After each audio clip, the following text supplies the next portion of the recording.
Hello दोस्तों, आज हम डिस्कस करेंगे क्लास 12 का चैप्टर नंबर 15 यानी कि पॉलीमर्स। तो सबसे पहले तो हम ये समझेंगे कि पॉलीमर्स क्या होते हैं, कौन-कौन से डिफरेंट टाइप्स ऑफ क्लासिफिकेशंस हैं पॉलीमर्स को समझने के लिए, देन पॉलीमर्स को किन तरीकों से बनाया जा सकता है एंड फाइनली कुछ इंपॉर्टेंट पॉलीमर्स जो कि कमर्शियली बहुत इंपॉर्टेंट हैं, देन बायोडिग्रेडेबल पॉलीमर्स इनकी हम बात करेंगे। तो सबसे पहले पॉलीमर्स क्या होते हैं, तो पॉलीमर जो है ये वर्ड एक ग्रीक ओरिजिन से आता है जिसका मतलब है मैनी यूनिट्स। कई सारी मोनोमरिक यूनिट्स जब केमिकल बॉन्ड के थ्रू जुड़ती जाती है और एक बहुत हाई मॉलिक्यूलर मास का एक केमिकल सब्सटेंस बना देती है, जो कि अपने आप में एक सिंगल यूनिट होता है, तो उसको हम एक पॉलीमर कहते हैं। जैसे कि एग्जांपल के लिए जो पॉलीथीन्स हम लोग यूज़ करते हैं, आपने देखा होगा पॉलीबैग्स होते हैं, पॉलीथीन्स होती हैं, तो वो क्या होती है, ये आपकी इथाइलिन ही होती है। तो इथाइलिन के कई सारी इसी तरह की मोनोमरिक यूनिट्स जब एक दूसरे के साथ में जुड़ते जाती है, तो आपको एक बड़ा सारा मॉलिक्यूल जिसको कि पॉलीइथाइलिन कहेंगे, वो मिल जाता है। इसी को ही हम पॉलीइथीन भी कहते हैं। देन बात आती है पॉलीमराइजेशन। ये क्या है? तो पॉलीमराइजेशन जैसे कि नाम से ही समझ में आ रहा है, ये एक प्रोसेस है। यानी कि पॉलीमर्स को किस तरह से बनाया जाए, अलग-अलग मोनोमेरिक यूनिट्स को या एक ही तरह के मोनोमेरिक यूनिट्स को आपस में कंबाइन करके उसी को हम पॉलीमराइजेशन कहते हैं। आगे हम देखेंगे कि जो मोनोमर्स हैं वो आपके सिंगल टाइप के भी हो सकते हैं और 2 टाइप के भी हो सकते हैं। तो उनको हम होमोपॉलीमर्स और कोपॉलीमर्स कहते हैं, जिनके बारे में हम आगे बात करेंगे। बट इन जनरल हम क्या देख रहे हैं कि मोनोमर की जो यूनिट्स हैं वो आपस में केमिकली बॉन्ड होती हैं और एक बड़ा मॉलिक्यूल बना देती हैं, जिसका कि मॉलिक्यूलर मास काफ़ी ज़्यादा होता है। इसको हम एक मैक्रो मॉलिक्यूल भी कह सकते हैं। तो यही आपके पॉलीमर्स होते हैं। अब difference between polymers and macro molecules. तो जैसे कि मैंने आपसे कहा कि पॉलीमर जो है वो एक तरह का मैक्रो मॉलिक्यूल है, क्योंकि ये साइज में बहुत ज़्यादा बड़ा है, इसलिए हम पॉलीमर को मैक्रो मॉलिक्यूल कह सकते हैं। बट दिस इज इम्पोर्टेंट कि सभी के सभी मैक्रो मॉलिक्यूल पॉलीमर्स भी हों, ऐसा कोई ज़रूरी नहीं है। अगेन क्योंकि मैंने कहा कि पॉलीमर्स कब बनते हैं, जब एक ही जैसी है एक या दो और डिफरेंट टाइप के मोनोमरिक यूनिट्स आपस में केमिकली बॉन्डेड होकर लगातार एक रिपीटेशन के साथ में एक बड़ी सारी चेन बना देती है, उनको हम पॉलीमर्स कहते हैं। बट एक मैक्रो मॉलिक्यूल यानी कि एक सिंगल मॉलिक्यूल भी साइज में बहुत बड़ा हो सकता है, उसका भी मॉलिक्यूलर मास बहुत बड़ा हो सकता है, पर वो एक पॉलीमर नहीं है क्योंकि उसमें कोई चेन टाइप की नहीं फॉर्म हो रही। तो यही इन दोनों के बेसिक डिफरेंस है। तो कहने का मतलब ये है कि सभी पॉलीमर्स जो है वो मैक्रो मॉलिक्यूल्स होते हैं, बट सभी मैक्रोमोलेक्यूल्स पॉलीमर्स नहीं होते।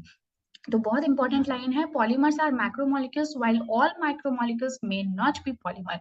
एग्जांपल के लिए अगर हम क्लोरोफिल की बात करें, तो ये जो क्लोरोफिल का मॉलिक्यूल है अपने आप में एक सिंगल यूनिट है। इस तरह की कोई यूनिट्स जो है वो आपस में रिपीट होकर क्लोरोफिल फॉर्म नहीं कर रही। तो ये जो क्लोरोफिल का एक मॉलिक्यूल है वो ही अपने आप में एक मैक्रोमोलेक्यूल है, वो कोई पॉलीमर नहीं है, राइट? लेकिन सभी पॉलीमर्स आपके मैक्रोमोलेक्यूल्स होंगे।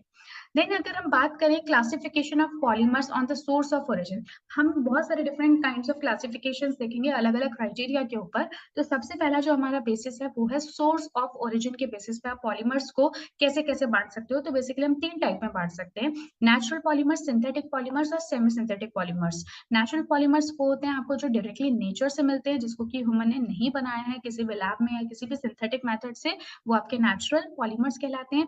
एग्जाम्पल के लिए स्टार्च हो गया, सेल्यूलोज हो गया, प्रोटीन हो गया, नेचुरल रबर हो गए, और इन सब के कहाँ क्या यूजेस होते हैं, कहाँ मिलते हैं, आई एम श्योर कि आप ये सब पहले से जानते हो, क्योंकि हम इन सबको पढ़कर आ चुके हैं बायोमोलिक्यूल्स चैप्टर में।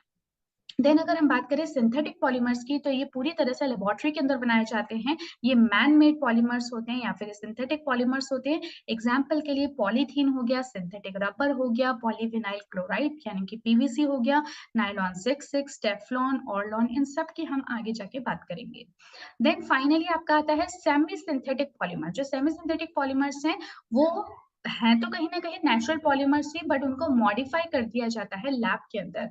यानी कि सिंथेटिक है, सेमी फॉर्म में सिंथेटिक है, मिल ये हमें नेचर से रहे हैं, लेकिन इनको हमने अपने तरीकों से आर्टिफिशियली क्या कर दिया, सब्स्टिट्यूट कर दिया, कोई नए ग्रुप्स लगा दिए, कुछ नया सब्स्टिट्यूशन कर दिया। तो ये हो गए आपके सेमी सिंथेटिक पॉलीमर्स, जिनको कि मॉडिफाई कर दिया जाता है। तो इसमें एग्जाम्पल हो गया आपका सेल्यूलोज एसीटेट। तो आप ऐसे ही ध्यान रख लो कि जो सेल्यूलोज है वो एक नेचुरल पॉलीमर है, लेकिन जब हमने एसीटेट लगा दिया तो हमने उसको सेमी सिंथेटिक बना दिया। इसी को हम रेयॉन भी कहते हैं। देन आपका जो वल्कनाइज्ड रबर है वो भी इसी का एग्जाम्पल है। ये क्या होता है वल्कनाइज्ड रबर, वो मैं आपको आगे डिस्कस करूंगी, जहाँ पे हम ये देखेंगे कि रबर के बीच में सल्फर सल्फर के बॉन्ड्स बन जाते हैं। ये सब चीजें हम आगे डिस्कस करेंगे। देन आता है classification of polymers based on the structure. Structure कैसा है, इस बेसिस पे हम उनको linear polymers, branch polymer, cross link polymers के अंदर डिवाइड कर सकते हैं। तो लीनियर से जैसे कि नाम ही समझ में आ रहा है, कि इसके अंदर लंबी लॉन्ग चेन होती है जो कि बिल्कुल लीनियर होती है, और क्योंकि ये सिंपल लंबी लॉन्ग चेन है, इनमें ज़्यादा कोई ब्रांचेस वगैरह भी नहीं है, ये ऊपर देखो डायग्राम दे रखा है, आप इसको देख सकते हो। तो इसमें जो 2 अलग-अलग पॉलीमर चेन्स होंगी ना, वो एक-दूसरे के बहुत पास-पास में होती है, तो काफ़ी क्लोज़ली पैक्ड होते हैं, और क्लोज़ली पैक्ड होंगे तो आप खुद ही समझ लो इसकी डेंसिटी बढ़ जाएगी। देन जो टेंसाइल स्ट्रेंथ है, यानी कि जो स्ट्रेस को झेलने की जो स्ट्रेंथ है, वो भी ज़्यादा हो जाएगी, क्योंकि बहुत पास-पास में है, तो फोर्सेस ऑफ अट्रैक्शंस भी स्ट्रॉन्ग होंगे, तो मेल्टिंग और बॉइलिंग पॉइंट भी बढ़ जाएगा। तो इसका एग्जाम्पल आपका हो जाएगा हाई डेंसिटी पॉलीथिन, नायलॉन, पॉलिएस्टर्स, ये सब आपके लीनियर पॉलीमर्स के एग्जाम्पल है जिनमें आपको कोई भी ब्रांचिंग नहीं देखने को मिलेगी। बट उसके उलट अगर हम ब्रांच चेन पॉलीमर की बात करें जो कि कुछ इस तरह से दिखते हैं, तो यहाँ पे साइड में आपको कुछ-कुछ ब्रांचिंग भी देखने को मिलती है। इन ब्रांचिंग की होने की वजह से क्या होता है कि जो क्लोज़ली पैक्ड जो स्पेसिंग जो क्लोज़ पैकिंग है उसके अंदर इतना काफ़ी अच्छा स्पेस क्रिएट हो जाता है। यानी कि ये इतने एक-दूसरे के आस-पास में नहीं प्रेज़ेंट होते, अच्छा खासा स्पेस होता है। जिसकी वजह से इनकी डेंसिटी लो हो जाती है, टेंसाइल स्ट्रेंथ भी कम हो जाती है, मेल्टिंग और बॉइलिंग पॉइंट भी कम हो जाता है, फोर्स ऑफ अट्रैक्शंस भी वीक हो जाते हैं। तो यहाँ पे ब्रांचिंग होने की वजह से ये सब कुछ हुआ। एग्जाम्पल के लिए low density polythene, starch, glycogen, ये सब इसके एग्जाम्पल है। जब आगे जाके हम इन सब के स्ट्रक्चर्स और इनके मोनोमर्स देखेंगे, तब हम समझ जाएँगे कि किस तरह से ब्रांचिंग कॉज़ हो रही है इनके अंदर। देन आता है आपका क्रॉस लिंक पॉलीमर्स। जो क्रॉस लिंक पॉलीमर्स होते हैं ना, ये क्या है, ये नेटवर्क पॉलीमर्स भी कहा जाता है इनको। ये एक तरह का 3 डायमेंशनल नेटवर्क फ़ॉर्म करते हैं। अब क्योंकि नेटवर्क यानी कि जाल जैसा कुछ बना रहे हैं, तो उसकी वजह से ये काफ़ी ज़्यादा हार्ड होते हैं, स्ट्रॉन्ग होते हैं, रिजिड होते हैं, पर ब्रिटल होते हैं। मतलब कि आप इनको तोड़ोगे ना, तो ये बिल्कुल चटक के टूट जाएँगे। जैसे कि बेकेलाइट हो गया, ग्लिप्टिल हो गया, मेलामिन, फॉर्मल्डिहाइड है, ये सब के सब बहुत स्ट्रॉन्ग है, लेकिन अगर ये टूटेंगे तो चटक के टूटेंगे, ये मेल्ट नहीं होंगे। ठीक है? देन बात आती है classification of polymers based on the mode of polymerization. तो इसमें हम 2 मोड्स देखेंगे, एक तो एडिशन पॉलीमर्स और दूसरा कंडेंसेशन पॉलीमर्स।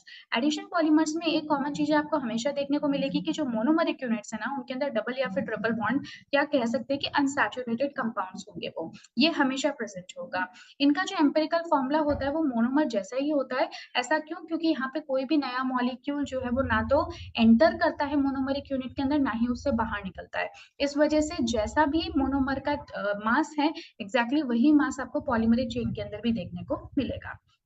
ठीक है, इनका एम्पिरिकल फॉर्मूला सेम होगा, मास जो है वो तो डिफरेंट हो सकता है बिकॉज़ ऑफ द हाइड्रोजन, लेकिन एम्पिरिकल फॉर्मूला आपको सेम देखने को मिलेगा।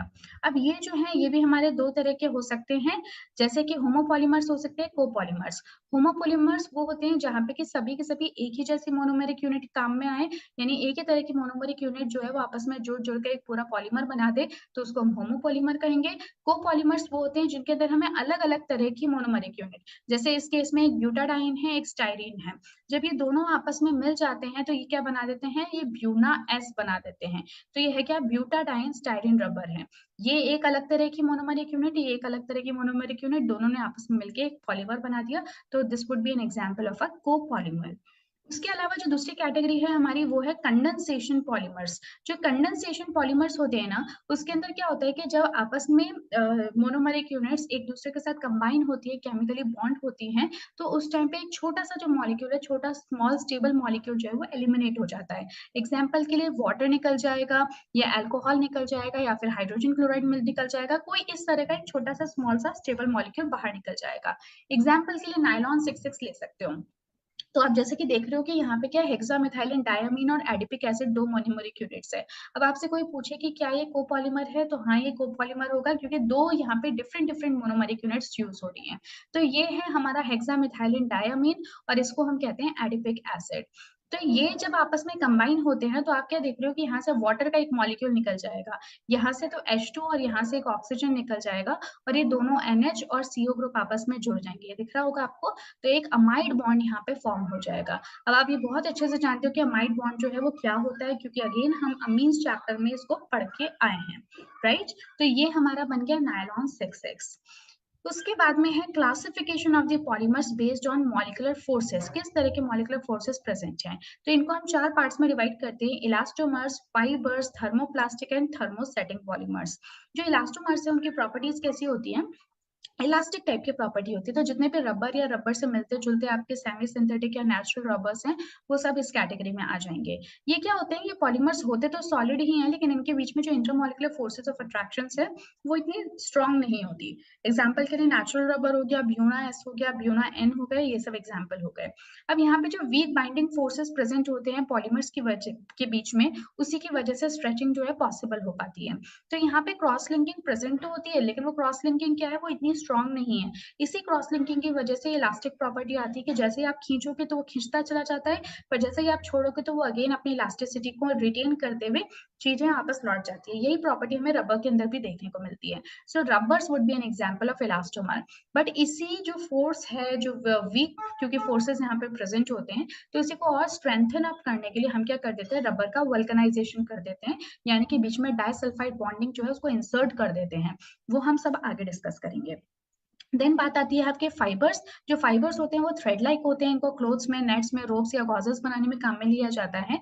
इनकी टेंसाइल स्ट्रेंथ बहुत स्ट्रांग होती है, इनके बीच में इंटरमॉलिक्यूलर फोर्सेस भी बहुत स्ट्रांग होते हैं, हालांकि होते बहुत पतले हैं पर स्ट्रेंथ बहुत स्ट्रांग होती है। हाइड्रोजन बॉन्डिंग जैसे बॉन्ड्स यहाँ पे प्रेजेंट होते हैं, इसी वजह से जो इनका मेल्टिंग पॉइंट है वो काफी ज्यादा बढ़ जाता है। एग्जाम्पल के लिए आपका नायलॉन 66 हो गया, टेरिलिन हो गया, पॉली अक्राइलोनाइट्राइल हो गए, तो ये तो आपके कुछ सिंथेटिक पॉलीमर्स हो गए। उसके अलावा अगर आप जानते होंगे कि जो हमारे बालों के अंदर केराटिन प्रेजेंट होता है, वो भी एक तरह का फाइब्रस पॉलीमर ही है। ठीक है, इसको भी हमने बायोमोलिक्यूल्स में डिस्कस किया था, आई एम श्योर कि आपको याद होगा। देन नेक्स्ट जो आता है आपका थर्मोप्लास्टिक पॉलीमर्स होते हैं।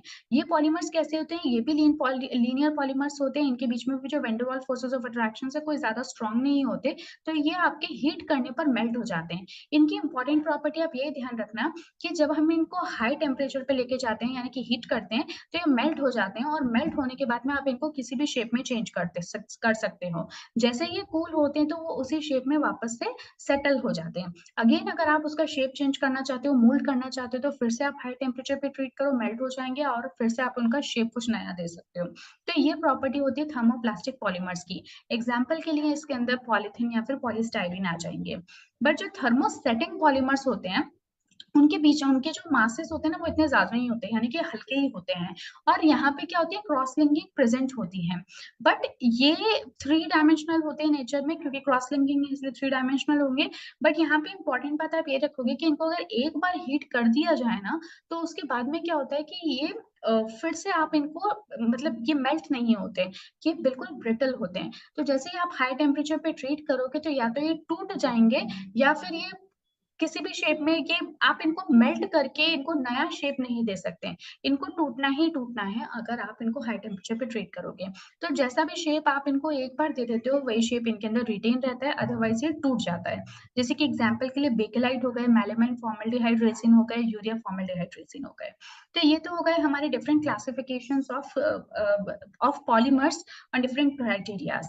अब बात करते हैं पॉलीमराइजेशन प्रोसेस की। जो पॉलीमराइजेशन का प्रोसेस है, मतलब कि पॉलीमर्स को किस तरह से बनाया जा सकता है, बनाया जा सकता है, उसके भी दो डिफरेंट तरीके होते हैं। तो पहला है इसके अंदर चेन ग्रोथ पॉलीमराइजेशन और एडिशन पॉलीमराइजेशन। ये भी आपके फर्दर तीन टाइप के हो सकते हैं, फ्री रेडिकल हो सकता है, केटायनिक हो सकता है और एनायनिक हो सकता है। तो जैसा कि हमें नाम से ही समझ में आ रहा है, फ्री रेडिकल एडिशन पॉलीमराइजेशन में क्या होगा ना, कि यहाँ पे जो मोनोमरिक यूनिट्स हैं वो आपस में एक दूसरे से जुड़ेंगे, बट फ्री रेडिकल की फॉर्म में। यहाँ पे क्या होता है ना कोई एक कैटलिस्ट इंपॉर्टेंट होता है, जैसे कि बेंजोइल पेरोक्साइड हो गया, हाइड्रोजन पेरोक्साइड हो गया, टर्शरी ब्यूटाइल पेरोक्साइड हो गया। कोई हमें एक इनिशिएटर चाहिए जो कि फ्री रेडिकल को फॉर्म करे। देन जैसा कि हम पहले भी जानते हैं, फ्री रेडिकल्स के अंदर तीन स्टेप्स होते हैं। एक तो चेन इनिशिएशन स्टेप, जो आपका कैटलिस्ट होगा वो चेन को इनिशिएट करेगा बाय फॉर्मिंग अ रेडिकल। उसके बाद में वो जो रेडिकल है, सेकेंड स्टेप में जो कि होता है चेन प्रोपगेशन स्टेप, जिसके अंदर के जो आपका रेडिकल है वो जाके अटैक करेगा मोनोमरिक यूनिट के ऊपर। तो इसने इसके ऊपर अटैक कर दिया, जिससे कि हमारी मोनोमरिक यूनिट के ऊपर भी अब क्या आ गया, एक रेडिकल फॉर्म हो चुका है। अब ये रेडिकल जो है वो दूसरी मोनोमरिक यूनिट के साथ में जाके जुड़ेगा, फिर इस चेन के ऊपर एक रेडिकल क्रिएट हो जाएगा। और ये इसी तरह से प्रोसेस चलता रहेगा, स्टेप बाय स्टेप आपके अलग अलग जो मोनोमरिक मॉलिक्यूल्स है वो जुड़ते जाएंगे। फाइनली आएगा आपका चेन टर्मिनेशन स्टेप, जिसमें कि जो आपका रेडिकल है वो दूसरे जो पॉलीमर चेन जो बन रही है पैरेलली, उसके साथ कंबाइन हो जाएगा और आपको एक बड़ा सारा पॉलीमर मिल जाएगा। सो दिस इज द मेथड जिसको कि हम फ्री रेडिकल एडिशन रिएक्शन कहेंगे। उसके अलावा आपका आता है केटायनिक पॉलीमराइजेशन। इसके अंदर भी अंडरस्टूड है कि इसके अंदर क्या होगा कि केटायन कार्बोकेटायन का फॉर्मेशन होता है।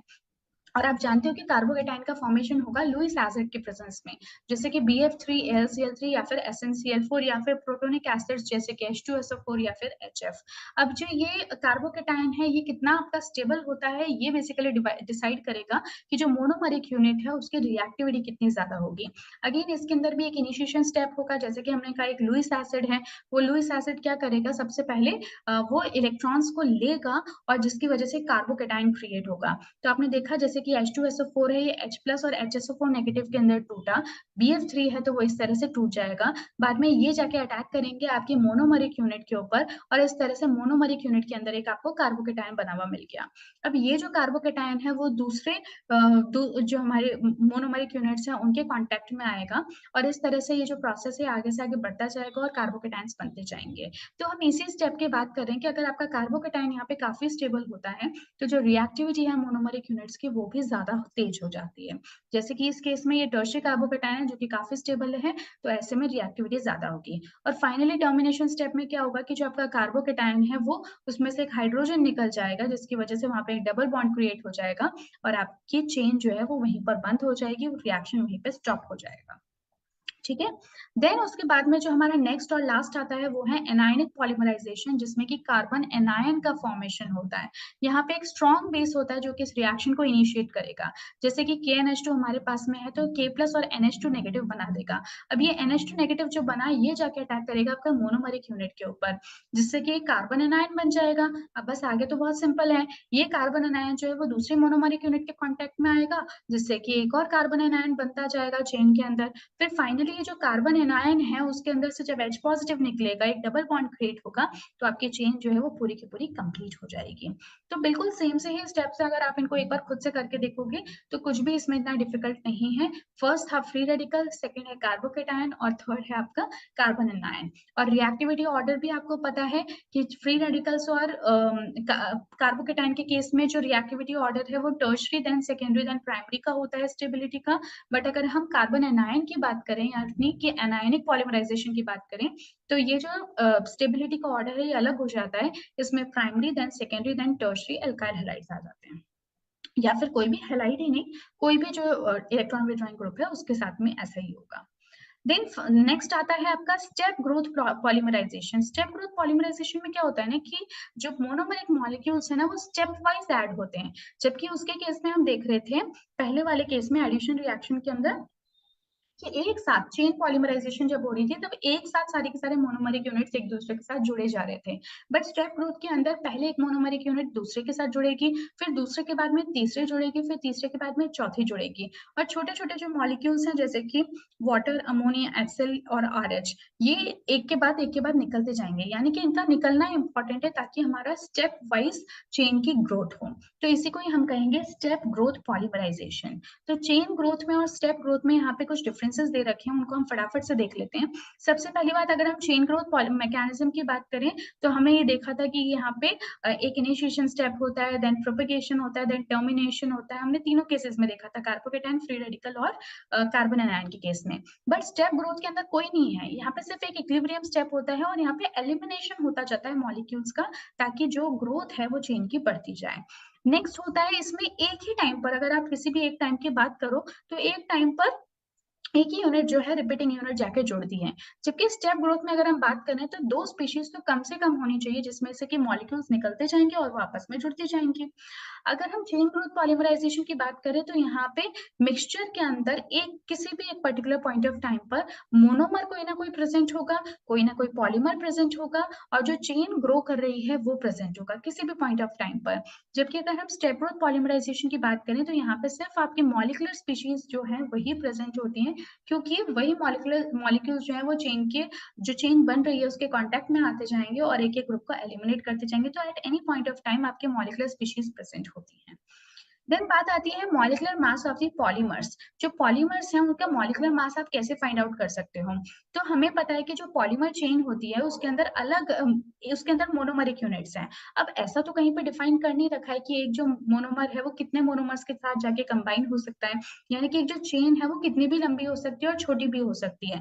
तो किसी भी पॉइंट ऑफ टाइम पर जो आपको जो पॉलीमर मिलेगी वो अलग अलग चेन साइजेस की मिल सकती हैं। तो इसलिए मॉलिकुलर मास भी उनका अलग-अलग हो जाएगा अगर चेन की लेंथ अलग-अलग होगी तो इस वजह से दिस इज इम्पोर्टेंट कि हम एवरेज मॉलिक्यूलर मास निकालें पॉलीमर्स का, बजाय इसके कि हम किसी एक ही पॉलीमर को ध्यान में रखते हुए उसका मास निकालें। सो फॉर दैट रीजन हमारे पास में 2-3 टर्म्स आती हैं जिनको हम डिस्कस कर लेते हैं। सबसे पहला है नंबर एवरेज मॉलिक्यूलर मास, जिसको कि हम mn से डिनोट करते हैं। ये इसका फॉर्मूला है ni summation of ni mi divided by summation of ni। इसका जो नंबर एवरेज मॉलिक्यूलर मास है, इसमें जो हम पॉलीमर्स को बनाते हैं ना, वो ऑस्मोटिक प्रेशर मेथड से करते हैं। ठीक है, अब डिटरमाइन ऑस्मोटिक प्रेशर मेथड से करते हैं। अब ये होता क्या है number average molecular mass? So this is basically counting the total number of molecules in a unit mass of polymer irrespective of their shape और साइज। जो भी कोई शेप है, जो भी कोई साइज है आपके पॉलीमर्स की, तो बेसिकली वो कितने टोटल नंबर में प्रेजेंट है एक पर्टिकुलर मास में, यूनिट मास में। यानी कि हम कह सकते हैं कि अगर लेट्स से कि मैंने 1 केजी की बात की, तो 1 केजी अगर मेरा टोटल मास है, यूनिट मास है, तो उसके अंदर टोटल नंबर ऑफ मॉलिक्यूल्स कितने हैं, भले ही उनकी शेप या साइज कुछ भी हो, उसी को हम क्या कहते हैं, नंबर एवरेज मॉलिक्यूलर मास है। और इसको फाइंड आउट करने का तरीका है ऑस्मोटिक प्रेशर मेथड से, and the formula is summation of NI divided by summation of NI। Then दूसरी हमारी टर्म आती है मास एवरेज मॉलिक्यूलर मास। अब हमें पता है कि अगर चेन्स की लेंथ अलग-अलग होगी तो उनके मासेस भी अलग-अलग होंगे। तो summing the weights of all the chains and then dividing by the total number of chains, यही हमारा मास एवरेज मॉलिक्यूलर मास होगा। The formula is summation of NI square divided by NI। ठीक है, इसको डिटरमाइन करने का तरीका light scattering और अल्ट्रा सेंट्रीफ्यूगेशन मेथड है। हालांकि ये इतना इंपॉर्टेंट नहीं है आप याद करना, आप बस फॉर्मूला याद करो, that's important at this stage. उसके बाद में आता है आपका पॉलीडिस्पैरिटी इंडेक्स, जिसको कि हम पीडीआई कहते हैं। ये पीडीआई क्या होता है? ये जो मास एवरेज मॉलिक्यूलर मास है, उसको अगर हम नंबर एवरेज मॉलिक्यूलर मास से डिवाइड कर देंगे तो हमें पॉलीडिस्पर्सिटी इंडेक्स यानी कि पीडीआई मिल जाता है। सो दिस इज द फॉर्मूला।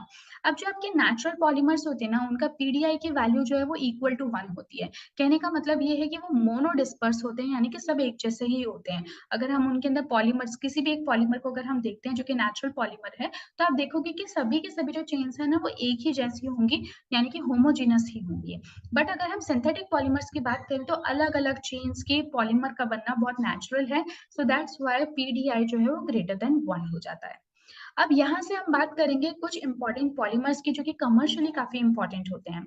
तो यहाँ पे सबसे पहले आते हैं आपके पॉली ओलिफेंस। ओलिफेंस आप जानते होंगे, जिसके अंदर की डबल बॉन्ड प्रेजेंट होते हैं, उनको हम ओलिफेंस कहते हैं। तो हम कुछ ऐसे पॉलीमर्स की बात करेंगे जिनमें की डबल बॉन्ड प्रेजेंट है और डबल बॉन्ड के टूटने की वजह से मोनोमरिक यूनिट्स जुड़ती हैं और पॉलीमर्स का फॉर्मेशन होता है। So the first one is low density polythene, जिसको कि हम एलडीपी कहते हैं। तो इसके अंदर क्या होता है, आपके पास में इथीन के एक ही जैसे अलग अलग मॉलिक्यूल्स होते हैं जिनके अंदर के ऑफकोर्स डबल बॉन्ड प्रेजेंट है, क्योंकि वो इथीन है। अब इसको अगर हम ट्रीट करते हैं at very high temperature and pressure and presence of oxygen and peroxide, तो हमें कुछ इस तरह से एक लीनियर चेन, इस तरह से हमें एक पॉलीथीन का चेन मिल जाती है। तो आप ये देख रहे हो कि यहाँ पे हमने जब n नंबर ऑफ मॉलिक्यूल्स लिए इथीन के, तो हमें एक ऐसी चेन मिली जिसके अंदर के n नंबर टाइम्स ये CH2 ग्रुप जुड़े हैं। डबल बॉन्ड जो है वो टूट चुका है। क्यों टूट चुका है? क्योंकि यही डबल बॉन्ड, इसी के जो इलेक्ट्रॉन्स हैं वो पार्टिसिपेट करेंगे in order to bond with another monomeric unit। तो इस तरह का आपको कुछ एक पॉलीमर मिल जाएगा यहाँ पे। So this is known as low density polythene. अब बात कर लेते हैं इनके कुछ कैरेक्टरिस्टिक्स की और कहाँ यूज किया जाता है। तो ये जो आपके लो डेंसिटी पॉलीथीन है ना, ये काफी टफ होते हैं, बट ये फ्लेक्सिबल होते हैं इजीली। जो आप पॉलीथीन घरों में यूज करते हो, पॉली बैग्स यूज करते हो, वो इसके एग्जाम्पल है। ये ट्रांसपेरेंट से होते हैं, केमिकली इनर्ट होते हैं, कोई कंडक्टर या इलेक्ट्रिसिटी को कंडक्ट नहीं करते हैं। टेंसाइल स्ट्रेंथ भी नॉर्मल होती है, टियरिंग स्ट्रेंथ पर अच्छी होती है, आप इनको इजीली फाड़ नहीं सकते। इनको यूज हम कहाँ करते हैं? इलेक्ट्रिसिटी को इंसुलेट करने में, जो इलेक्ट्रिकल वायर्स होते हैं ना, उसके इंसुलेशन के लिए हम इसको यूज करते हैं। आपने कई बार वायर्स के ऊपर पॉलीथीन को देखा भी होगा। ठीक है, उसके अलावा जो आपकी स्क्वीज बॉटल्स होती है, टॉयज होते हैं, फ्लेक्सिबल पाइप्स होते हैं, इनके अंदर आप इनको यूज करते हो। अब एक इंपॉर्टेंट बात आप यहाँ पे ध्यान रखोगे, जब हमने पहले भी डिस्कस किया था, लो डेंसिटी पॉलीथीन जो है वो ब्रांच्ड पॉलीमर का एक एग्जाम्पल होती है। यहाँ पे ब्रांचिंग काफी ज्यादा प्रेजेंट होती है, जिसकी वजह से इन पॉलीथीन की डेंसिटी कम हो जाती है, बिकॉज स्पेस ज्यादा कवर करते हैं। देन बात आती है हाई डेंसिटी पॉलिथीन। ये HOP नहीं है, ये D होगा। आप इसको थोड़ा सा करेक्ट कर लेना। ये क्या है? आपका D है। सो this is your D। Okay, ये है आपका DHDP। अब इसके अंदर क्या होता है ना कि हाई डेंसिटी पॉलीथीन है, इसका मतलब कि जो पॉलीमर मॉलिक्यूल्स हैं वो एक दूसरे के बहुत ज़्यादा क्लोज़ली प्रेज़ेंट होंगे, जिसकी वज़ह से डेंसिटी काफ़ी हाई हो जाएगी। अगर यहाँ पे हम देखें तो सेम वही यूनिट्स हैं, बट जो टेम्परेचर प्रेशर कंडीशंस हैं वो थोड़ी-सी माइल्ड देनी होगी, टेम्परेचर भी कम देना होगा और प्रेशर भी पहले के कंपैरिज़न में काफ़ी कम है। ऐसा इसलिए हो पाया क्योंकि यहाँ पे हमने कैटलिस्ट को यूज़ किया जिसका नाम है ज़िग्लर-नाटट कैटलिस्ट, ठीक है? और इसमें भी वही होता है कि जो मोनोमेरिक यूनिट्स है वो आपस में एक-दूसरे के साथ में जुड़ जाती है सेम उसी फैशन में। बट यहाँ पे क्या होता है ना, यहाँ पे कोई ब्रांचिंग नहीं होती। ब्रांचिंग नहीं होने की वजह से जो पैकिंग है वो काफ़ी क्लोज़ हो जाती है और इसी वजह से हाई डेंसिटी का पॉलीथीन बन जाता है। अब आप खुद सोचो कि अगर उसकी डेंसिटी ज़्यादा है तो ऑब्वियस सी बात है कि वो ज़्यादा टफ होगा, ज़्यादा हार्डर होगा और केमिकली तो इनर्ट ही है क्योंकि यहाँ पे कोई इस तरह के ग्रुप्स नहीं है, सैचुरेटेड कंपाउंड्स हैं। तो इस वजह से इनके अंदर रिएक्टिविटी का कोई चांस नहीं है। इनके एग्ज़ाम्पल्स हो गए जहाँ पे हम इनको यूज़ करते हैं लाइक कंटेनर्स बनाने में, हाउसवेयर्स बनाने में, बॉटल्स, टॉयज़, इलेक्ट्रिकल इंसुलेशन। जहाँ आप देखते हो कि आपको जो पॉलीथीन है या उससे बनी हुई प्लास्टिक की चीज़ें जो थोड़ी अच्छी हार्ड क्वालिटी की दिखती है, वो आपके हाई डेंसिटी पॉलीथीन के ही एग्ज़ाम्पल्स होते हैं। देन उसके बाद में नेक्स्ट आता है हमारा स्टायरीन। ये स्टायरोन नहीं, स्टायरीन मॉलिक्यूल्स हैं। यहाँ पे क्या होता है, जो पॉलीस्टायरीन है इसके अंदर स्टायरीन प्रेज़ेंट होता है। सो दिस इज थर्मोप्लास्टिक पॉलीमर होता है, ये रेडियो, टॉयज और टीवी कैबिनेट्स बनाने में काम आता है। सो दिस इज इंपॉर्टेंट कि आप ध्यान रखो कि जो स्टायरीन है वो क्या है, बेंजीन रिंग के ऊपर जब CH double bond CH2 present होता है तो इसी को हम स्टायरीन कहते हैं। अब क्योंकि यहाँ पे भी एक डबल बॉन्ड है यानी कि ओलिफिन है, तो बेंजोइल पेरोक्साइड के प्रेजेंस में यही जो डबल बॉन्ड है फ्री रेडिकल मैकेनिज्म के थ्रू एक दूसरे के साथ में जुड़ता जाएगा, डबल बॉन्ड से सिंगल बॉन्ड बन जाएगा और एक मोनोमेरिक यूनिट की चेन बन जाएगी। सो दिस इज कॉल्ड स्टायरॉन या फिर पॉलीस्टायरीन। देन बात आती है पॉलीविनाइल क्लोराइड। पॉलीविनाइल क्लोराइड के अंदर हमारा जो मोनोमर यूनिट है वो कौन होगा, पॉलीविनाइल होगा, सॉरी विनाइल क्लोराइड होगा। तो ये है हमारा विनाइल ग्रुप, ये आपको विनाइल ग्रुप दिख रहा है जिसमें कि क्लोरीन अटैच्ड है। अगेन डाइबेंजोइल पेरोक्साइड यानी कि फ्री रेडिकल मैकेनिज्म के थ्रू एक आपकी पॉलीमरिक चेन बन जाती है after the addition of different monomeric units जो कि विनाइल क्लोराइड है। कहाँ यूज करते हैं, तो रेनकोट्स, टॉयज, इलेक्ट्रिकल इंसुलेशंस बनाने में यूज करते हैं। अच्छे हार्ड होते हैं, रेजिस्टेंट होते हैं हीट और केमिकल्स के लिए, तो इस वजह से भी इनको यहाँ पे यूज किया जाता है इलेक्ट्रिकल इंसुलेशन पर्पस के लिए। देन आता है आपका पॉलीप्रोपाइलीन जिसको कि हम PPV कहते हैं। इसके लिए भी बनाने के लिए हम ज़िग्लर-नाटट कैटलिस्ट जो है उसको यूज करते हैं जो कि एल्यूमिनियम क्लोराइड का टाइटेनियम क्लोराइड का कैटलिस्ट होता है। TiCl3 and aluminium ट्राइइथाइल। ठीक है, तो ये आपका हो गया ज़िग्लर-नाटट कैटलिस्ट। अब देखो इसको बनाने के लिए आप क्या करोगे कि पॉलीप्रोपाइलीन को यूज करोगे, this is your polymerization process. जब आप करते हो कुछ टेम्परेचर और हीट देकर, तो ऐसे में ये जो मॉलिक्यूल्स है आपका डबल बॉन्ड टूटता जाएगा और यहाँ पे सैचुरेटेड मॉलिक्यूल्स की एक चेन बन जाएगी which is called as polypropylene. Then आता है आपका टेफ्लॉन जो कि बहुत इंपॉर्टेंट है, आपके जो नॉन स्टिक सर्फेसेस होते हैं ना, जो नॉन स्टिक बर्तन होते हैं उसके अंदर यूज किया जाता है। इसके अंदर आपकी जो मोनोमेरिक यूनिट है वो क्या है, सो दिस इज योर CF2 जिसको कि टेट्राफ्लोरोइथीन कह सकते हैं। अगेन इसको भी कैटलिस्ट और हाई प्रेशर पे ट्रीट करने पे देखो सब में आप एक ही काम कर रहे हो, आप डबल बॉन्ड को तोड़कर सिंगल बॉन्ड में कन्वर्ट कर रहे हो और फिर वही जो बचे हुए इलेक्ट्रॉन्स हैं वो दूसरी मोनोमेरिक यूनिट्स के साथ में चेन बनाने में हेल्प कर रहे हैं। सो this is called your Teflon या फिर पॉलीटेट्राफ्लोरोइथीन। इसमें क्या होता है कि ये इनर्ट होता है, रेजिस्टेंट होता है to the attack of corrosive reagents. उसके अलावा जो ऑयल सील्स होती हैं, जो आपके कुकर के अंदर गास्केट्स होती हैं और जो नॉन स्टिक सर्फेसेस होते हैं, जो नॉन स्टिक पैन है, नॉन स्टिक बर्तन है, उन सबको बनाने के लिए हम टेफ्लॉन कोटिंग को यूज करते हैं। देन आता है आपका पॉली अक्राइलोनाइट्राइल। तो देखो अक्राइलोनाइट्राइल क्या होता है, दिस इज योर अक्राइलोनाइट्राइल। ये CN है, CN के अगर एडजेसेंट पोजीशन पे CH2 डबल बॉन्ड CH होता है तो इसको अक्राइलोनाइट्राइल कहते हैं। जब पेरोक्साइड कैटलिस्ट के प्रेजेंस में हम इसको पॉलीमराइज करते हैं तो अगेन आपका डबल बॉन्ड जो है वो टूट जाता है। ये जो CN ग्रुप है अभी आपका ऊपर आ चुका है ताकि ये जगह फ्री रहे और अब ये CH दूसरे अक्राइलोनाइट्राइल मॉलिक्यूल्स के साथ में एक लीनियर चेन को फॉर्म कर सकें। ये वूल का सब्स्टिट्यूट होता है, जो हम लोग ऊनी कपड़े पहनते हैं ना, तो उसमें आजकल आपने सुना होगा सिंथेटिक वूल नाम आपने सुना होगा, जिसको कि ऑर्लॉन या फिर एक्रिलिन कहते हैं नॉर्मल लैंग्वेज में। तो ये जो वूल का सब्स्टिट्यूट होता है ना, यही पॉली अक्राइलोनाइट्राइल होता है। ठीक है, इसको PAN भी कह सकते हैं। देन आता है आपका पॉलीअमाइड्स। जो पॉलीअमाइड्स होते हैं ना, उनके अंदर ये एक अलग कैटेगरी है। अभी तक हम पॉलीओलिफिन्स की बात कर रहे थे, अब हम बात कर रहे हैं पॉलीअमाइड्स की। तो इस कैटेगरी में आप क्या देखते हो, यहाँ पे अमाइड लिंकेजेस फॉर्म होती हैं। इसके एग्जांपल है नायलॉन 66। नायलॉन 66 क्या है, ये आपका मॉलिक्यूल है जिसमें कि हम एडिपिक एसिड, ये आपका एडिपिक एसिड है और ये आपका हेक्सामिथाइलिन है। तो यहाँ पे आप देख रहे हो कि 6 कार्बन की चेन है जिसके टर्मिनल पोजिशन पे NH2 लगे हैं, तो हेक्सामिथाइलिन हो गया। एडिपिक एसिड क्या होता है कि इसके अंदर भी 6 कार्बन होते हैं, पर जो टर्मिनल कार्बन है वहां पे कार्बोक्सिलिक एसिड के ग्रुप्स लगे होते हैं। सो ये CH2 4 ही आपको अंदर चेन के अंदर दिखाई देगा। अब होगा क्या कि अगर यहाँ से एक हाइड्रो, ये यहाँ पे आप देख रहे हो यहाँ पे OH ग्रुप है और यहाँ पे एक हाइड्रोजन ग्रुप है। तो अगर यहाँ से एक हाइड्रोजन और यहाँ से एक OH ग्रुप आपस में निकल जाए वाटर बन के, तो हमें क्या मिल जाएगी, एक अमाइड की चेन मिल जाएगी। और यही प्रोसेस जब रिपीटेशन में होता रहेगा तो हमें फाइनली क्या मिल जाएगा, नायलॉन 66।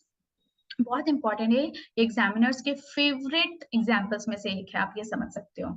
ये जो पॉलीअमाइड्स होते हैं इनको हम नंबर से डिफाइन करते हैं, इसलिए हम इसको सिक्सेस कह रहे हैं, क्योंकि ये जो 6 और 6 है बेसिकली मोनोमरिक यूनिट्स के अंदर कार्बन के कितने नंबर है उसको रिप्रेजेंट करता है। तो अगर आप दोनों ही पॉलीमर्स को, दोनों ही मोनोमर्स को देखोगे तो दोनों के अंदर कार्बन नंबर जो है वो 6 और 6 है, इसलिए इसका नाम हो गया नायलॉन 66। ये एक लीनियर पॉलीमर होता है क्योंकि इसमें आपको कोई ब्रांचिंग वगैरह कुछ भी नहीं दिख रही है, इसी वजह से इसकी जो टेंसाइल स्ट्रेंथ है वो बहुत अच्छी है। ये गुड रेजिस्टेंट होता है, एब्रेशन के भी को भी सहन कर सकता है। उसके अलावा इनको क्या करते हैं कि क्योंकि इनके अंदर कोई ब्रांचिंग वगैरह कुछ भी नहीं है, तो आप इजीली इनको शीट्स के अंदर कन्वर्ट कर सकते हो। जो आपके ब्रश के ब्रिसल्स होते हैं ना, वो बेसिकली इन्हीं से बनाए जाते हैं, यानी कि बहुत फाइन होता है। अब नेक्स्ट आता है हमारा नायलॉन 6। नायलॉन 6 जो है वो अलग था, पहले वाला नायलॉन 66 था, ये नायलॉन 6 है। तो ये नायलॉन 6 जो है ये आपका कैप्रोलैक्टम से बनता है। तो ये है आपका कैप्रोलैक्टम, ये वाला मॉलिक्यूल। तो आप कैप्रोलैक्टम कैसे बनाओगे, जैसे कि आपने एक बेंजीन रिंग को, यहाँ पे आपने सिंपल एक साइक्लोहेक्सेन को लिया जिसका कि ऑक्सीडेशन करवाया तो साइक्लोहेक्सेनोन मिल गया, जिसका कि फिर आपने जब NH2OH के साथ में ट्रीट किया तो आपको एक ऑक्साइन काइंड ऑफ स्ट्रक्चर मिल गया। फिर आपने जब बैकमैन्स रीअरेंजमेंट कराया, H2SO4 के साथ ट्रीट कराया, तो ये जो N और डबल बॉन्ड OH है ये आपका जाके इंसर्ट हो गया एक रिंग के अंदर, जिसको कि हम क्या कहते हैं, कैप्रोलैक्टम कहते हैं। तो इस तरह से आपने कैप्रोलैक्टम तो बना लिया। अब अगर इस कैप्रोलैक्टम को हम वाटर के साथ में हीट करते हैं ना, तो होगा क्या कि जो बॉन्ड है ये बीच से यहाँ से टूट जाएगा और ये आपकी एक सिंपल चेन बन जाएगी NH2C2H5COH की। जब हम इसी को हीट करेंगे तो ये जो आपके ये तो एक मोनोमर हुआ, जो दूसरा मोनोमर है उसके साथ में उसका OH ग्रुप और पहले वाले का NH2 ग्रुप ये आपस में मिलकर वाटर को निकाल देंगे और पहले के जैसे ही नायलॉन 6 बन जाएगा।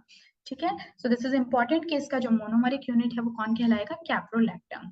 देन नेक्स्ट आते हैं हमारे रेजेंस। जो रेजेंस होते हैं ना, वो उसमें भी हम कई सारे अलग अलग तरह के देखेंगे, जैसे कि सबसे पहले हम बात करते हैं फिनॉल फॉर्मेल्डिहाइड पॉलीमर्स की। इसके अंदर आप देखो यहाँ पे ये स्ट्रक्चर है हमारा, तो आप एक तो फिनॉल होता है, फिनॉल को आप ट्रीट करते हो फॉर्मेल्डिहाइड के साथ में, ठीक है, इसलिए हम इसको फिनॉल फॉर्मेल्डिहाइड रेजिन कहते हैं। जब हम बेसिक कैटलिस्ट यहाँ पे यूज करते हैं तो होगा क्या कि ये जो आपका ग्रुप है ये बेसिकली रिड्यूस होकर CH2OH की फॉर्म में जाके जुड़ जाता है बेंजीन रिंग के ऊपर, तो ये आपको ऑर्थो स्टेट भी मिलेगी और एक पैरा स्टेट भी इसमें मिल जाती है। अब क्या होता है कि यही जो मॉलिक्यूल्स है जब हम इनको पॉलीमराइज करने की कोशिश करते हैं तो ये लीनियर फॉर्म में एक नोवोलेक जैसा स्ट्रक्चर बना देते हैं, ये आपस में एक दूसरे के साथ में जुड़ते जाएंगे with the removal of water molecule, क्योंकि यहाँ पे एक CH2OH ग्रुप है, जो दूसरा मॉलिक्यूल है उसका भी CH2OH ग्रुप होगा, इस तरह से वाटर मॉलिक्यूल निकलते जाएंगे, आपको एक नोवोलेक मिल जाएगा। ये तो लीनियर फॉर्म हुए, बट अगर इसी को ही हमें 3 डायमेंशनल बनाना होता है तो हम इसी नोवोलेक को लेंगे और दूसरे मॉलिक्यूल के साथ में, एक ऑर्थो स्टेट में है दूसरा पैरा स्टेट में है, इनको जब आपस में पॉलीमराइज कर देंगे at a very high temperature, तो होगा क्या कि जो ऑर्थो पोजिशन है वहां से भी एक लीनियर लिंकेज बनती जाएगी और जो पैरा पोजिशन पे CH2 ग्रुप है, जैसे कि ये आपका यहाँ पे तो क्या है, सिर्फ हाइड्रोजन प्रेजेंट है, बट ये जो CH2OH है ना आपका, जो कि पैरा फॉर्म में भी प्रेजेंट है, ये दूसरे मॉलिक्यूल के साथ में आपस में रिएक्ट हो जाएगा, वाटर का रिमूवल होगा और एक इस तरह से ब्रांच चेन भी बनती जाएगी। तो इस तरह के जब बहुत सारे नेटवर्क्स या फिर जाल बन जाएंगे तो वो आपका एक रेजिन को, बड़े बड़े स्ट्रक्चर्स, रेजिन जैसे स्ट्रक्चर्स को ये फॉर्म करेंगे। सो ये जो आपका 3 डायमेंशनल क्रॉस लिंक्ड ये जो मॉलिक्यूल है इसका नाम होता है बेकेलाइट, जबकि जो सिर्फ लीनियर चेन होती है उसका नाम होता है नोवोलैक। आई होप आप ये समझ गए होंगे कि इसके अंदर आपका जैसे इस वाले अगर हम मॉलिक्यूल की बात करें तो ये तो आपका ऑर्थो काइंड ऑफ मॉलिक्यूल है, बट अगर हम इस वाले मॉलिक्यूल की बात करें तो यहाँ पे पैरा पोजिशन पे भी CH2 प्रेजेंट होगा, तो ही जाके ये molecule with the elimination of water बनेगा। अगर फिर भी आपको कोई कंफ्यूजन हो रही है इसको समझने में, क्योंकि कई बार हमें दिक्कत हो जाती है क्योंकि मॉलिक्यूल्स बहुत बड़े हो चुके हैं और नेटवर्क फॉर्म कर रहे हैं, तो आई विल रेकमेंड यू कि आप इन दोनों मॉलिक्यूल्स को आपस में बना के कोशिश करो कि ऑर्थो और पैरा पोजिशन पे वाटर के रिमूवल के साथ में कैसे कैसे लिंकेज हो सकती है, आपको ऑटोमेटिकली ये वाला जो स्ट्रक्चर है वो बन के निकल आएगा, राइट। उसके बाद में हम बात करते हैं दूसरे इनके कुछ यूजेस की कि बेकलाइट कहाँ यूज होता है। तो ये आपके कॉम्स हो गए, फोटोग्राफ रिकॉर्ड्स हो गए, इलेक्ट्रिकल स्विचेस हो गए। आपने देखा होगा कि जो हमारे घर में इलेक्ट्रिकल बोर्ड्स होते हैं ना, तो उस बोर्ड्स में जो प्लास्टिक यूज होता है वो आपका यही बेकेलाइट रेजिन होता है।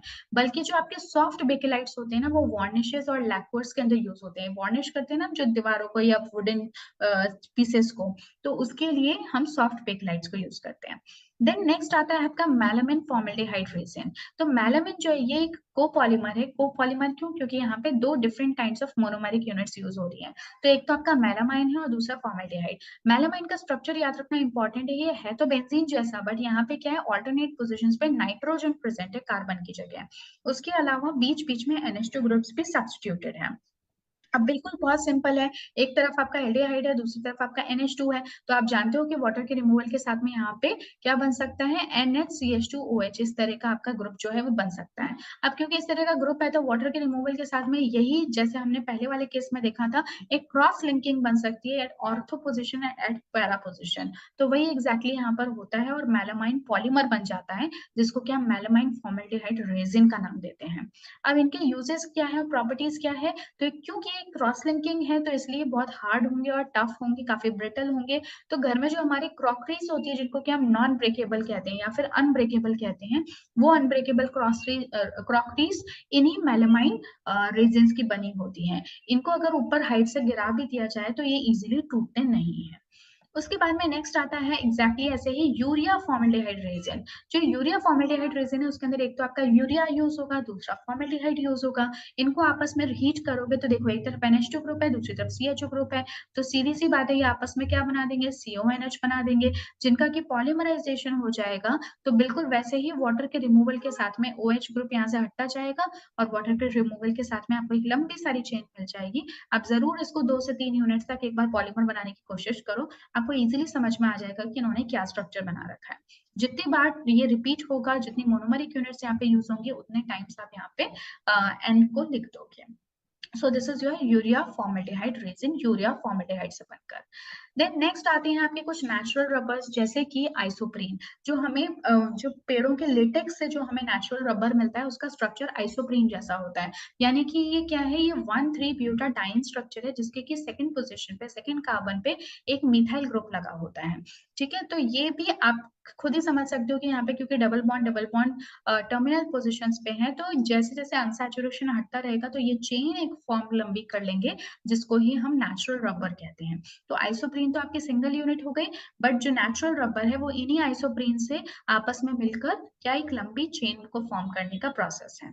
जब भी टर्मिनल पोजीशंस के डबल बॉन्ड जो है वो कंबाइन करेंगे दूसरी आइसोप्रीन मॉलिक्यूल्स के साथ में, तो ये जो डबल बॉन्ड है ये शिफ्ट हो जाएगा आपका थर्ड कार्बन या सेकंड कार्बन के ऊपर, यानी कि सेकंड और थर्ड के बीच में, और ये जो टर्मिनल डबल बॉन्ड से आपके इन्वॉल्व हो जाएंगे दूसरे मोनोमरिक यूनिट के साथ में कंबाइन होने में। तो दोनों के बीच में डबल बॉन्ड बनाना ये बहुत इंपॉर्टेंट है, इसको आप ध्यान रखना। और ये भी आप करके देखोगे ना, आप समझ जाओगे इसको इजीली, फ्री रेडिकल मेथड से आप करके देख सकते हो। अब यहाँ पे देखो इंपॉर्टेंट बात क्या है कि ये जो हमारा नेचुरल रबर है ना, या फिर अगर आप इसके मोनोमरिक यूनिट को देखो तो ये बिल्कुल नॉन पोलर है, क्योंकि यहाँ पे कोई भी ग्रुप ऐसा नहीं है जो कि इसके अंदर पोलैरिटी को कॉज करे, जिसकी वजह से यहाँ पे जो van der Waals forces of interaction है वही प्रेजेंट होते हैं, जो कि इतने स्ट्रॉन्ग भी नहीं होते। उसके अलावा आप ये देखोगे कि यहाँ पे ये जो CH3 ग्रुप लगे हैं ना, वो आपके कैसे होंगे, सिस फैशन में लगे हुए होंगे। जैसे कि आप ये देख रहे हो ना, ये CH2 CH2 ग्रुप ये जो है डबल बॉन्ड के अराउंड, ये कैसा है, इनका अरेंजमेंट सिस कॉन्फ़िगरेशन वाला है और इनको इज़िली स्ट्रेच किया जा सकता है फोर्स के साथ में और लेकिन क्या होता है कि इनकी जो टेंसाइल स्ट्रेंथ है वैसे तो अच्छी होती है बट और भी ज़्यादा अच्छी करने के लिए हम क्या कर देते हैं, इनका वल्कनाइज़ेशन कर देते हैं। उसके अलावा क्या होता है क्योंकि ये सबके सब सिस फैशन में प्रेज़ेंट है ना, तो जैसे-जैसे चेन लंबी होती जाती है तो वो धीरे-धीरे खुद ही टर्न होने लगती है, यानी कि कॉइल शेप जो है उसके अंदर चली जाती है और इसी वजह से उनके अंदर भी एक इलास्टिसिटी भी आ जाती है क्योंकि आप खींचोगे तो पूरी तरह से लीनियर चेन बन जाएगी, जैसे ही छोड़ोगे तो वो कॉइल फॉर्म में वापस से एक-दूसरे के साथ सिमट जाती है, यानी कि यहाँ पे क्या आ रहा है, यहाँ पे कोई एक इलास्टिसिटी की प्रॉपर्टी आ रही है। उसके अलावा जो नेचुरल रबर होता है ना, अगर आपने देखा हो लेटेक्स को कभी भी निकलते हुए, रेज़िन को कभी भी निकलते हुए पेड़ों से, तो आप जानते होंगे कि वो काफ़ी सॉफ्ट होता है और जैसे ही आप हाथ पे लगाओगे तो बहुत स्टिकी सा भी होता है।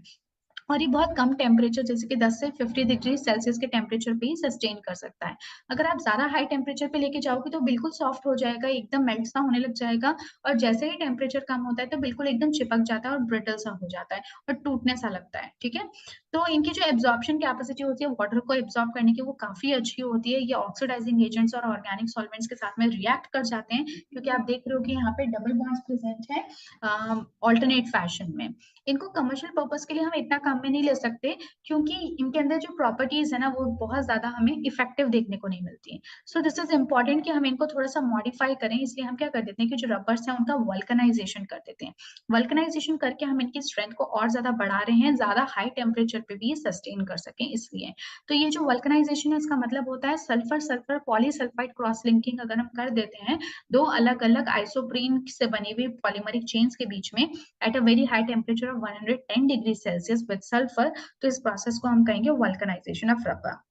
इसमें सल्फर के साथ में हम जिंक ऑक्साइड को भी ऐड करते हैं और 20 से 30 मिनट के लिए 110 डिग्री सेल्सियस पे ट्रीट करते हैं। तो होगा क्या कि जो जगह है, जो पॉलीमरिक चेन्स हैं, लीनियर पॉलीमरिक चेन्स हैं, उनके बीच में कहीं-कहीं पे सल्फाइड बॉन्ड्स भी आपस में लग जाते हैं, जिससे कि उसको एक एक्स्ट्रा स्ट्रेंथ मिलती है और रबर्स आपके ज़्यादा स्ट्रेंथन हो जाते हैं। देन नेक्स्ट आता है आपका नियोप्रीन। नियोप्रीन क्या है बेसिकली जो आपका क्लोरोप्रीन होता है, इसी का जो पॉलीमराइज्ड फॉर्म होती है यानी कि सिंथेटिक रबर है, उसी को हम नियोप्रीन कहते हैं। तो ये है हमारे क्लोरोप्रीन का मॉलिक्यूल। ये बिल्कुल आइसोप्रीन जैसा ही है बट वहाँ पे जो CH3 ग्रुप होता था उसको हमने क्लोरीन ग्रुप से रिप्लेस कर दिया। तो ये एक सिंथेटिक फॉर्म है। उसके अलावा ये जो नियोप्रीन है ये क्या है? ये इसी के ही मोनोमरिक यूनिट्स हैं, यानी कि बहुत सारे क्लोरीन के मॉलिक्यूल्स जब आपस में जुड़ेंगे तो वो नियोप्रीन को फॉर्म करेंगे। इनको हम यूज़ करते हैं कन्वेयर बेल्ट्स के अंदर, गास्केट्स के अंदर, होसेस के अंदर क्योंकि अब और ज़्यादा स्ट्रेंथन हो चुके हैं। देन नेक्स्ट आपका मॉलिक्यूल आता है वो है ब्यूना एन, ठीक है? ब्यूना एन जो है उसके अंदर क्या है, ये जो ब्यूना वर्ड है ना वो बेसिकली आपका ब्यूटाडाईन से आया है। तो यहाँ पे भी ब्यूटाडाईन का यूज़ होता है पहले वाले केस की तरह और एन का मतलब क्या हो गया, अक्राइलोनाइट्राइल, ठीक है? अक्राइलोनाइट्राइल का मतलब हो गया एन, तो इसके बेसिस पे हम इसको ब्यूना एन कह देते हैं। तो जब ये अब आपसे कोई पूछे कि क्या ये एक होमोपॉलीमर है, तो नहीं, ये एक कोपॉलीमर है क्योंकि 2 अलग-अलग मोनोमरिक यूनिट्स हैं। यहाँ पे भी डबल बॉन्ड है, इधर भी डबल बॉन्ड है, तो आप जानते हो कि ये दोनों आपस में एक-दूसरे के साथ में कंबाइन कर जाएँगे इस तरह से और इधर का जो डबल बॉन्ड है वो टूटकर इधर आ जाएगा, ठीक है? तो यही हम यहाँ पे जो हमारा पॉलीमर बन रहा है उसके अंदर भी हम देख रहे हैं कि ये दोनों ग्रुप्स आपस में जुड़ गए जिससे कि यहाँ पे एक सिंगल बॉन्ड सा फॉर्म हो गया और जो डबल बॉन्ड है वो जो पहले 1-3 पोज़ीशन पे था, उसकी बजाय 2 पोज़ीशन पे आ गया, यानी कि डबल बॉन्ड इधर शिफ्ट हो गया। तो ये जो हमारा स्ट्रक्चर बना है इसी को हम कहते हैं ब्यूना एन। अब इसका यूज़ क्या है कि ये कन्वेयर बेल्ट्स और प्रिंटिंग रोलर्स होते हैं, उनको बनाने के काम में आता है और इसका नेचर भी इंसुलेटर जैसा है, यानी कि कोई इलेक्ट्रिसिटी या हीट को कंडक्ट नहीं करेगा। देन आती है आपकी नेक्स्ट कैटेगरी जो कि है पॉलीएस्टर्स। पहले हमने अमाइड लिंकेज देखी थी, अब हम एस्टर लिंकेज की बात करेंगे। तो इसका एक बहुत कॉमन एग्जांपल आपका डेक्रोन है। अब इसमें हम सबसे पहला मॉलिक्यूल देखते हैं PMMA जिसको पॉलीमिथाइल मिथैक्रिलेट कहते हैं। तो मिथाइल देखो पॉली से समझ में आ रहा है कि जो हमारा मोनोमरिक यूनिट है वो मिथाइल मिथैक्रिलेट है। तो ये एक होमोपॉलीमर होगा क्योंकि एक ही जैसे मॉलिक्यूल्स आपस में PMMA बना रहे हैं। ये मिथाइल मिथैक्रिलेट है। इसमें क्या है कि आपका COCH3 ग्रुप है जिसके कि अल्फा पोज़ीशन पे आपको CH3 देखने को मिलेगा। अब ये ऑर्गेनिक पेरोक्साइड के प्रेजेंस में क्या होता है कि ये जो मॉलिक्यूल्स है वो एक-दूसरे के साथ कंबाइन होते रहते हैं। ये ग्रुप आपका नीचे आ जाता है और यही डबल बॉन्ड जो है आपका बेसिकली पॉलीमराइज़ेशन प्रोसेस में यूज़ में आ रहा है। क्योंकि ये तो आपका COCH3 एक सब्स्टिट्यूएंट के फॉर्म में नीचे आ चुका है। अब इनके कुछ कमर्शियल नेम्स भी हैं जैसे कि ल्यूसाइड, एक्रिलाइट, प्लेक्सिग्लास या फिर पर्सपेक्स। तो ये सब नाम आपने हो सकता है सुने हो। तो ये आपके PMMA ही हैं, कुछ और चीज़ नहीं है। ठीक है, इनके यूजेस कहाँ-कहाँ पे वो हम देख लेते हैं। तो ये काफ़ी हार्ड और ट्रांसपेरेंट पॉलीमर होते हैं और लाइट से या हीट से, एजिंग से इनके ऊपर कोई फ़र्क नहीं पड़ता है। तो इसी वजह से आपके अनब्रेकेबल लाइट्स होती हैं, उनको बनाने में काम आते हैं। फिर प्रोटेक्टिव कोटिंग होती है, डेंचर्स को हटाने के लिए काम में आते हैं। मेकिंग विंडोज़ फॉर एयरक्राफ्ट, यानी कि जहाँ पे बहुत ज़्यादा स्ट्रेंथनिंग ट्रांसपेरेंट पॉलीमर की ज़रूरत हो, तो वहाँ पे हम इनको यूज़ कर सकते हैं। नेक्स्ट आता है हमारा ग्लिप्टिल। ग्लिप्टिल क्या होता है कि ये क्रॉस लिंक्ड पॉलीमर है, थर्मोसेटिंग पॉलीमर है। अगर क्रॉस लिंकिंग पॉलीमर है तो वो थर्मोसेटिंग पॉलीमर ही होगा, ठीक है? क्योंकि क्रॉस लिंकिंग की वजह से वो काफ़ी ज़्यादा स्ट्रॉन्ग हो चुका है और जैसे टेम्परेचर रेज़ करोगे तो मेल्ट डाउन नहीं होगा, वो ब्रिटल हो जाएगा। तो ग्लिप्टिल को बनाने के लिए हम इथिलीन ग्लाइकोल और थैलिक एसिड का यूज़ करते हैं। तो अगेन ये भी एक कोपॉलीमर हो गया और कंडेंसेशन पॉलीमराइज़ेशन की हेल्प से वाटर के रिमूवल के साथ में क्या होगा, यहाँ पे एक OH ग्रुप है और दूसरा भी OH ग्रुप है, यानी कि वाटर का रिमूवल होगा, ये तो अंडरस्टूड है। और ये इस तरह का मॉलिक्यूल आपका फॉर्म हो जाएगा, एक क्रॉस लिंकिंग मॉलिक्यूलर स्ट्रक्चर बन जाएगा। इसको हम कहते हैं ग्लिप्टिल। इसमें जब इसको हम किसी सुटेबल सॉल्वेंट के अंदर डालते हैं तो ये पूरी तरह से ये जो सॉल्यूशन है इसका सॉल्वेंट को इवेपोरेट करने के बाद में क्या होता है, पीछे एक टफ और एक पतली सी फिल्म छोड़ देता है, जो कि फ्लेक्सिबल भी नहीं होती है। तो इसीलिए जब हमें पेंट्स या कुछ हम यूज़ करते हैं तो वहाँ पे कोटिंग हम हमारा पर्पस होता है कि एक अच्छी पतली कोटिंग लग जाए, तो उसके अंदर हम यूज़ करते हैं ग्लिप्टिल्स का। उसके बाद में नेक्स्ट आपका पॉलिएस्टर आता है टेरिलिन, जिसको कि हम डेक्रोन भी कहते हैं। ये जो टेरिलिन है वो इसीलिए फेमस है कि ये ऐसे टेक्सटाइल्स या ऐसे फाइबर्स फॉर्म करते हैं जिनके को प्रेस की जरूरत नहीं पड़ती, यानी कि क्रीज रेजिस्टेंट होते हैं, इनके अंदर कोई क्रीज बिगड़ती नहीं है, तो आयरन करने की आपको जरूरत नहीं पड़ती इन पॉलिएस्टर्स को। इनका नाम है टेरिलिन, दूसरा नाम है डेक्रोन। ये बनता है इथिलीन ग्लाइकोल और टेरथैलिक एसिड से। तो इथिलीन ग्लाइकोल तो हमारा ये मॉलिक्यूल है, CH2 के ऊपर एडजेसेंट पोजीशंस पे 2 हाइड्रोक्सी ग्रुप, और दूसरा है टरथैलिक एसिड। तो ये होती है थैलिक एसिड, आपको पता होगा अगर ऑर्थो पोजीशन पे COOH हो, अगर यही पैरा पोजीशन पे हो तो हम इसको टरथैलिक एसिड कहते हैं। ये जब आपस में पॉलीमराइज करेंगे, कंडेंसेशन पॉलीमराइजेशन होगा, वाटर का रिमूवल होगा और आप क्या देखोगे, एक एस्टर लिंकेज बन जाएगी, OCO टाइप की लिंकेज बन जाएगी। तो इसी को हम कहते हैं टेरिलिन और इसी वजह से ये क्या कहलाएगा, एक पॉलीएस्टर। इसके यूजेस क्या है और प्रॉपर्टीज क्या है, तो ये हाईली रेजिस्टेंट होता है, केमिकल और बायोलॉजिकल एजेंट्स इसके ऊपर कोई काम नहीं करते हैं। उसके अलावा स्ट्रॉन्ग होता है, ड्यूरेबल होता है। इसको अगर हम वूल या कॉटन के साथ में ब्लेंड कर देते हैं तो हमें अलग अलग तरह के फैब्रिक्स मिल जाते हैं। जैसे कि टेरिकॉट का आपने नाम सुना होगा, अगर टेरिलिन को हम कॉटन के साथ मिक्स कर दें तब, टेरिलिन को वूल के साथ मिक्स करने पे ये टेरी वूल बन जाता है, टेरिलिन को सिल्क के साथ मिक्स करने पे टेरी सिल्क बन जाता है। तो अलग-अलग जो यार्न्स होते हैं उनके साथ में आप इसको मिक्स करके अलग-अलग तरह के फैब्रिक्स को बना सकते हो।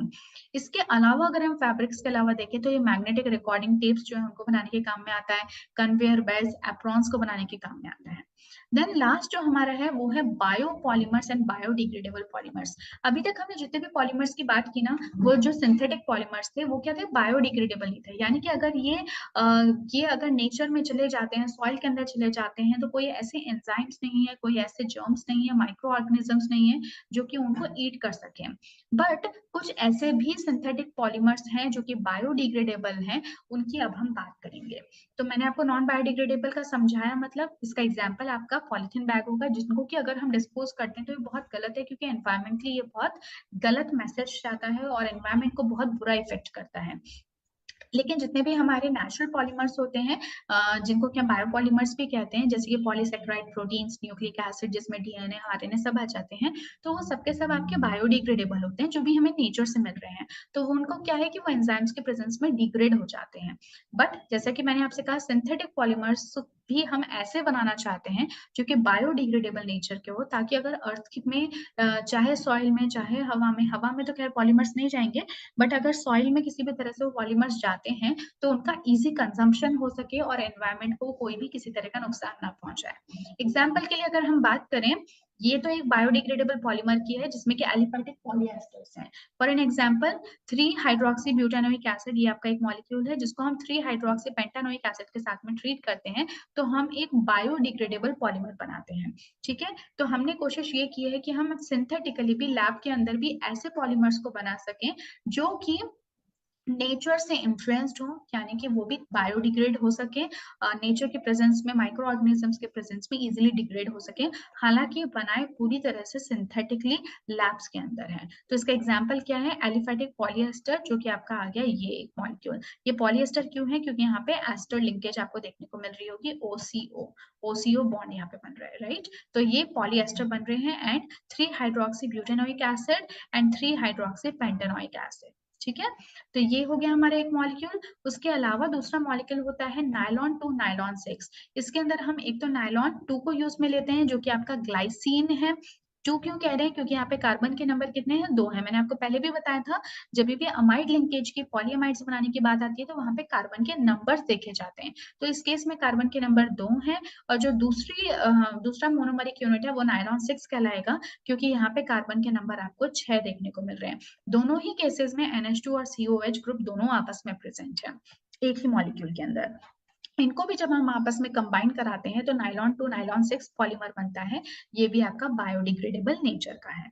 इसके अलावा कुछ और भी दूसरे पॉलीमर्स हैं जिनको हालांकि इतना ज्यादा इंपॉर्टेंट नहीं है हमारे लिए, बट स्टिल मैं उनके नाम आपके साथ डिस्कस कर लेती हूँ। अदरवाइज आपको उनके कौन से मोनोमर्स हैं वो याद रखना जरूरी नहीं है, क्योंकि ये बहुत सारे हो जाएंगे और बहुत सारे पॉलीमर्स ऐसे हैं जो कि कमर्शियली और भी इंपॉर्टेंट होते हैं, बट वो हमारे सिलेबस का पार्ट नहीं है, तो हमें हमारे सिलेबस तक स्टिक रहना चाहिए। बट मैं आपके साथ नाम जरूर डिस्कस कर देती हूँ ताकि आपको पता हो कि ये भी आपके कुछ अलग पॉलीमर्स होते हैं।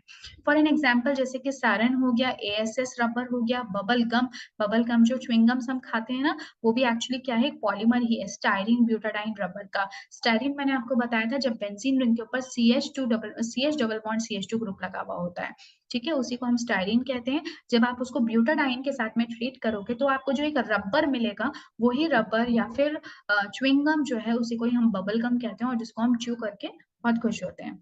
देन उसके अलावा जो आपकी इपॉक्सी रेजन्स होती हैं, यहाँ पे इपॉक्साइड बॉन्ड्स प्रेजेंट होते हैं। जो थायोकॉल्स हैं उसके अंदर क्या होंगे? जैसे कि थायोल ग्रुप होता है ना, उसी तरह से यानी कि अल्कोहलिक ग्रुप में OH की जगह पे सल्फर प्रेजेंट होगा। फिर आपके डाइनल्स होते हैं। सिल्क आप ऑलरेडी जानते हो ये कहाँ से आता है? सिल्क वॉर्म से आता है, कुकुन्स के फॉर्म में मिलता है, और एक नेचुरल पॉलीमर है क्योंकि ये सिल्क वॉर्म हमें दे रहा है। उसके अलावा थर्मोकॉल जो हम घरों में यूज करते हैं, जब आपने प्रोजेक्ट्स वगैरह कभी बनाए होंगे केमिस्ट्री के या मॉडल्स बनाए होंगे, तो आपने थर्मोकॉल्स को जरूर यूज किया होगा। उसके अलावा जब हम सब बड़े-बड़े सामानों की पैकेजिंग करते हैं, जैसे कि अगर आप रेफ्रिजरेटर नया घर में लेकर आते हो, टीवी नया घर में लेकर आते हो, तो आपने देखा होगा कि थर्मोकॉल जो है उसके अंदर उसकी पैकिंग की जाती है। उसके अलावा जो सुपर ग्लू होता है, आजकल जो फेविक्विक आती है, अलग-अलग से ग्लूस आते हैं जो कि बहुत जल्दी इजीली स्टिक हो जाते हैं, तो ये सभी आपके किसके एग्जाम्पल है? ये सिंथेटिक है। सुपर ग्लू भी आपका सिंथेटिक होता है, बट ये कहीं न कहीं एक अच्छा पॉलीमर है क्योंकि बहुत अच्छे एक एडेसिव की तरह काम करता है। So these all are some of the molecules जो कि आपको ध्यान रख सकते हो, बट जिनके भी हमने स्ट्रक्चर्स डिस्कस किए हैं, they all are very important, आप ध्यान रखिएगा इनका। And with this chapter polymer is completed. हालाँकि हो सकता है कि चैप्टर आपको लग रहा होगा कि इसमें बहुत ज़्यादा ही कुछ याद करने का है, बट मैं आपको यहाँ पे एक टिप दे सकती हूँ कि जितने भी पॉलीमर्स हमने यहाँ पे डिस्कस किए, आप एक सिंपल एक टेबल बनाओ। अगर आप रिक्वेस्ट करोगे तो वो टेबल मैं आपको बनाकर दे दूँगी। एक सिंपल टेबल बनाओ जिसमें कि एक तरफ तो आप सभी मोनोमरिक यूनिट्स को लिखो, और उनसे कौन-कौन से पॉलीमर्स बन रहे हैं उनको आप राइट हैंड साइड में लिखते जाओ। That's all. अगर आपको ये पता है कि मोनोमरिक यूनिट कौन-सी है, तो मैक्सिमम केसेस में तो आप खुद ही ये पता कर लोगे कि वो पॉलीमरिक चेन किस तरह की होगी। और कंडेंसेशन पॉलीमर या हाइड्रेशन पॉलीमर ये भी पहचानना कोई बड़ी बात नहीं है। आपको बस इतना ध्यान रखना है कि एडिशन पॉलीमर्स के अंदर आपको एक कुछ अनसैचुरेशन मिलेगा मोनोमरिक यूनिट के अंदर, और जो कंडेंसेशन पॉलीमर है वहाँ पे कोई ज़रूरी नहीं है कि डबल बॉन्ड या ट्रिपल बॉन्ड प्रेजेंट हो। वहाँ पे सिंपली कोई ना कोई जो मॉलिक्यूल है जो कि टर्मिनल पोज़ीशन पे होगा, वो आपका वाटर की फॉर्म में, HCl की फॉर्म में या फिर CO2 गैस के फॉर्म में बाहर निकल रहा होगा। तो इस तरह से आप अलग-अलग तरह के पॉलीमर्स को फाइंड आउट कर सकते हो। अगर स्टिल आपको इस चैप्टर में कोई भी कन्फ्यूजन रह जाती है, जो कि मुझे नहीं लगता कि होनी चाहिए, बट स्टिल अगर आप पहली बार पढ़ रहे हो तो आपको डिफिकल्टी हो सकती है। बट अगर इस चैप्टर को आप 2-3 बार पढ़ लोगे तो मैं आपसे ये कह सकती हूँ कि ये सबसे सिंपलेस्ट चैप्टर है, एक ऐसा चैप्टर है जिसको कि आप बिल्कुल साइड में रख के चल सकते हो for last last minute study के लिए। बट दिस इज़ इम्पोर्टेंट कि कम से कम एक बार आप इन सभी पॉलीमर से गो थ्रू कर लो, इनको ईज़िली समझ लो कि कौन से के साथ में, कौन से मोनोमर के साथ में किस तरह का पॉलीमर बन रहा है। उसके बाद में सिर्फ 3 से 4 बार रिविज़न करने के बाद में आपको ये सब टिप्स पे याद हो जाएँगे। And with this I would like to end this session. I hope कि आपकी क्लासेस पसंद आई हो। नेक्स्ट क्लास के अंदर हम एक नेक्स्ट चैप्टर का रिविजन करेंगे। Till then take care of yourself. Good bye.